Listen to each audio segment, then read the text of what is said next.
Hey guys, in this video I want to talk about which are the best companies to work for if you're a freelance designer. And I'm making this video because when I first started out in freelancing, I had like all sorts of different ideas and mixed thoughts as to which companies are the best ones to actually work with.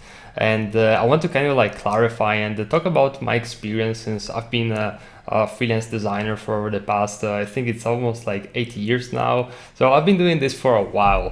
And one of the first things that I realized is the importance of qualifying your clients. And this makes all of the difference because even if you're an amazing designer, if you're working with a few clients which are bad clients, your entire design business is going to suffer. Your experience is going to be really bad. You're going to hate your business. You're going to want to go back and get a job somewhere or even change fields eventually. But if you find the right clients, everything starts to click and everything is easier and you're going to have an amazing time, really. And for the most part, qualifying clients comes in the form of essentially trying to figure out which clients you can serve the best and which clients are going to you're going to create the best win-win situations. So when you're starting out freelancing, there's a few set of clients. There's usually the startup, which is has an idea and they're just getting started.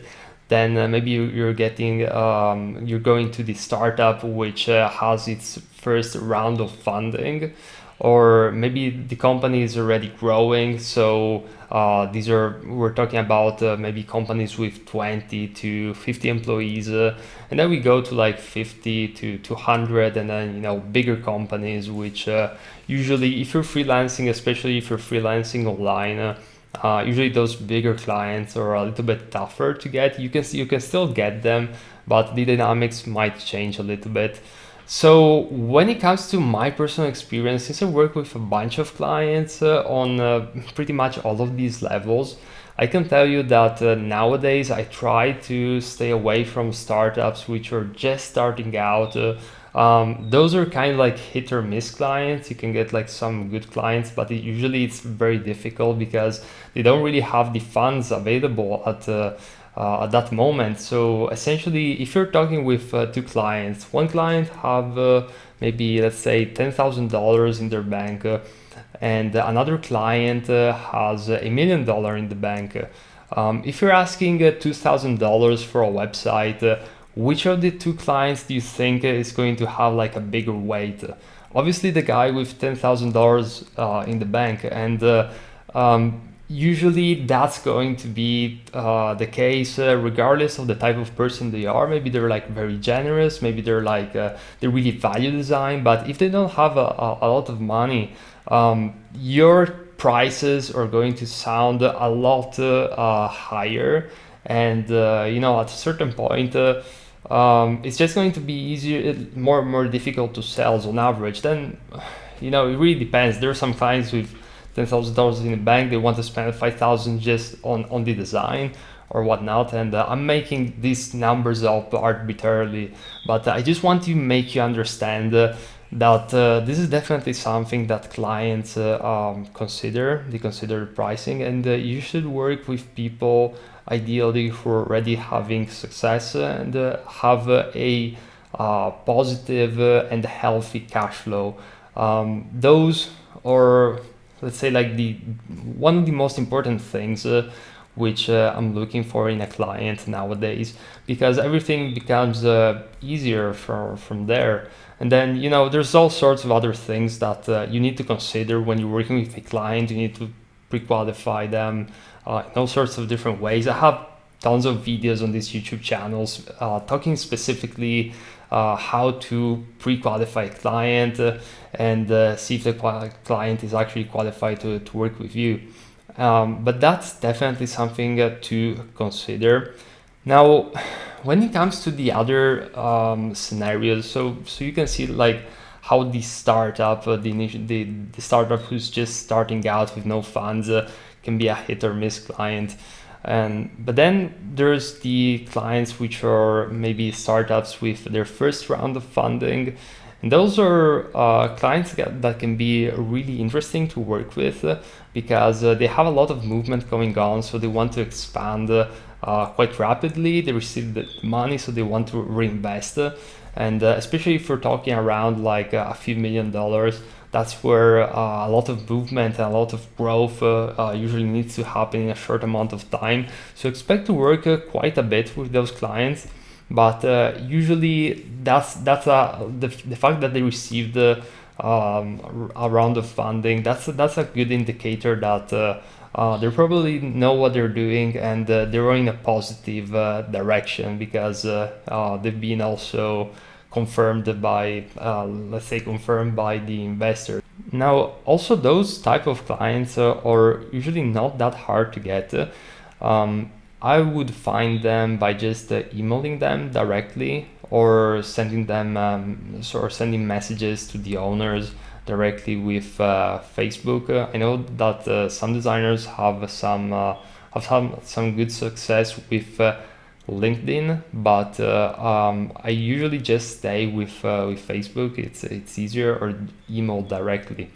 And then when it comes to like the bigger clients, the companies with 50 to 100 employees, usually those are a little bit more tricky to do the outreach to, because you're probably not going to do the outreach directly to the CEO, but maybe they're going to have like an entire department where it's focused on design or even marketing.